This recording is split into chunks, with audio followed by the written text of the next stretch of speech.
صحیح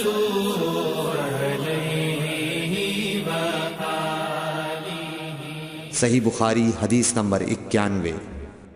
ایک شخص عمیر یا بلال نے رسول اللہ صلی اللہ علیہ وسلم سے پڑی ہوئی چیز کے بارے میں دریافت کیا۔ آپ نے فرمایا اس کی بندھن پہچان لے، یا فرمایا کہ اس کا برتن اور تھیلی کو پہچان لے، پھر 1 سال تک اس کی شناخت کا اعلان کراؤ، پھر اس کا مالک نہ ملے تو اس سے فائدہ اٹھاؤ، اور اگر اس کا مالک آ جائے تو اسے سونپ دو۔ اس نے پوچھا کہ اچھا گمشدہ اونٹ کے بارے میں کیا حکم ہے؟ آپ کو اس قدر غصہ آ گیا کہ رخسار مبارک سرخ ہو گئے، یا راوی نے یہ کہا کہ آپ کا چہرہ سرخ ہو گیا۔ یہ سن کر آپ صلی اللہ علیہ وسلم نے فرمایا، تجھے اونٹ سے کیا واسطہ؟ اس کے ساتھ خود اس کی مشک ہے اور اس کے پاؤں کے سم ہیں، وہ خود پانی پر پہنچے گا اور خود پی لے گا اور خود درخت پر چرے گا، لہٰذا اسے چھوڑ دو یہاں تک کہ اس کا مالک مل جائے۔ اس نے کہا کہ اچھا گمشدہ بکری کے بارے میں کیا ارشاد ہے؟ آپ نے فرمایا وہ تیری ہے یا تیرے بھائی کی، ورنہ بھیڑیے کی غذا ہے۔ صحیح بخاری حدیث نمبر 92۔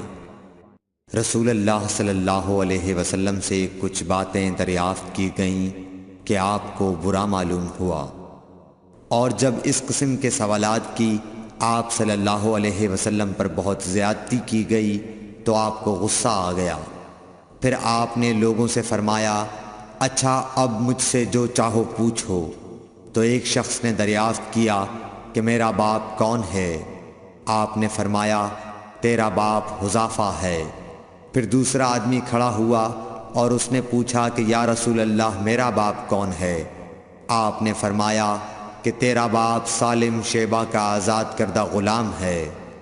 آخر حضرت عمر رضی اللہ تعالی عنہ نے آپ کے چہرہ مبارک کا حال دیکھا تو عرض کیا، یا رسول اللہ ہم ان باتوں کے دریافت کرنے سے جو آپ کو ناگوار ہوں اللہ تعالی سے توبہ کرتے ہیں۔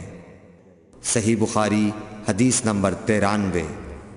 ایک دن رسول اللہ صلی اللہ علیہ وسلم گھر سے نکلے تو عبداللہ بن حذافہ کھڑے ہو کر پوچھنے لگے کہ حضور میرا باپ کون ہے؟ آپ نے فرمایا حذافہ۔ پھر آپ نے بار بار فرمایا کہ مجھ سے پوچھو۔ تو حضرت عمر رضی اللہ عنہ نے دو زانو ہو کر عرض کیا کہ ہم اللہ کے رب ہونے پر، اسلام کے دین ہونے اور محمد صلی اللہ علیہ وسلم کے نبی ہونے پر راضی ہیں، اور یہ جملہ 3 مرتبہ دہرایا۔ پھر یہ سن کر رسول اللہ صلی اللہ علیہ وسلم خاموش ہو گئے۔ صحیح بخاری حدیث نمبر 94۔ نبی اکرم صلی اللہ علیہ وآلہ وسلم جب سلام کرتے تو 3 بار سلام کرتے، اور جب کوئی کلمہ ارشاد فرماتے تو اسے 3 بار دہراتے یہاں تک کہ خوب سمجھ لیا جاتا۔ صحیح بخاری حدیث نمبر 95۔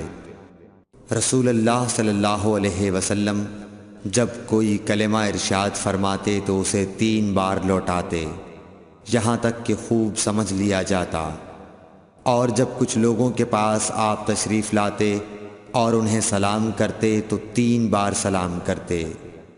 صحیح بخاری حدیث نمبر 96۔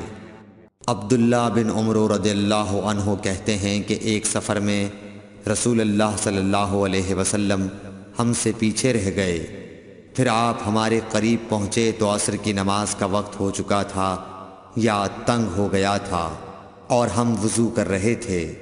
ہم اپنے پیروں پر پانی کا ہاتھ پھیرنے لگے تو آپ نے بلند آواز سے فرمایا کہ آگ کے عذاب سے ان ایڑیوں کی جو خشک رہ جائیں خرابی ہے۔